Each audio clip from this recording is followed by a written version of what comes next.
राज्यामध्ये आदिवासी आश्रमशाळांचा प्रश्न मोठ्या प्रमाणात गंभीर होत असल्याचं आपल्याला पाहायला मिळतं आहे। ठिकठिकाणी प्रश्न जो आहे तो अनेक आमदार नेते स्वतः राहुल गांधी यांनी उपस्थित केल्याचं आपल्याला पाहायला मिळालं।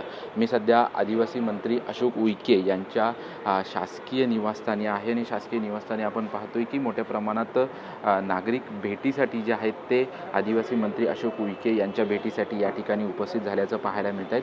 मोठ्या प्रमाणात गंभीर जे आहे ते प्रश्न वारंवार उपस्थित झाल्याचं चित्र आपल्याला पाहायला मिळालं होतं। विशेष करून स्वतः राहुल गांधी यांनी देखील काही प्रश्न जे आहेत प्रश्न देखील उपस्थित केलं होतं। आपण मंत्री महोदयांशी बोलण्याचा प्रयत्न करणार आहोत, नक्की त्यांचं म्हणणं काय आहे आपण प्रयत्न करणार आहोत। सर, काही नागरिक जे आहेत ते या ठिकाणी तुमच्या भेटीसाठी आलेले आहेत, काय नक्की या नागरिकांचं म्हणणं आहे? कारण की विविध प्रश्न जे आहेत ते आदिवासी मंत्रालयासंदर्भात उपस्थित केले जात आहेत। आमदार खासदारांची देखील तुम्ही आता बैठक आहे, लगेच बैठक आहे। बैठक झाल्याबरोबर तुम्हाला सांगतो, तुम्हाला बोलावलं त्यासाठी का आमदार खासदारांना बोलावलेलं आहे आणि त्यांची बैठक आमदार खासदारांची बैठक सुरू होण्यापूर्वी मला भेटण्यासाठी आलेले जे आमच्या बांधव आहे त्यांच्याशी संवाद झाला पाहिजे। हाच येतो, बघून घ्या ना, नंदुरबारवरून आलेले आहे, त्यांना भेटलो। आता आमची बैठक झाली का तुम्हाला सांगतो काय झालं। मोठ्या प्रमाणात टीका देखील होते। स्वतः राहुल गांधी यांनी ट्विट देखील केलेलं आहे।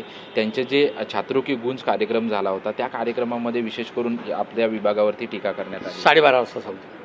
नक्कीच आपण या ठिकाणी पाहतोय की मंत्री स्वतः सर्व आलेल्या आदिवासी जे प्रश्न घेऊन आहेत ते प्रश्न घेऊन लोकांना भेटत आहेत। त्यासोबतच बैठक जी आहे त्या आमदार खासदारांसोबत बैठक आहे ते स्वतः त्यांनी माहिती दिली आहे आणि त्यानंतर 12:30 वाजता पत्रकार परिषद घेऊन सर्व राहुल गांधी यांनी लिहिलेलं ट्विट, दिलेलं पत्र, त्यासोबतच इतर विषयांवरती मी बातचीत करीन अशी माहिती जी आहे ते स्वतः मंत्री अशोक उईके यांनी दिलेली आहे। कॅमेरामन संतोष कदम सह निवृत्ती बाबर, TV9 मराठी, मुंबई।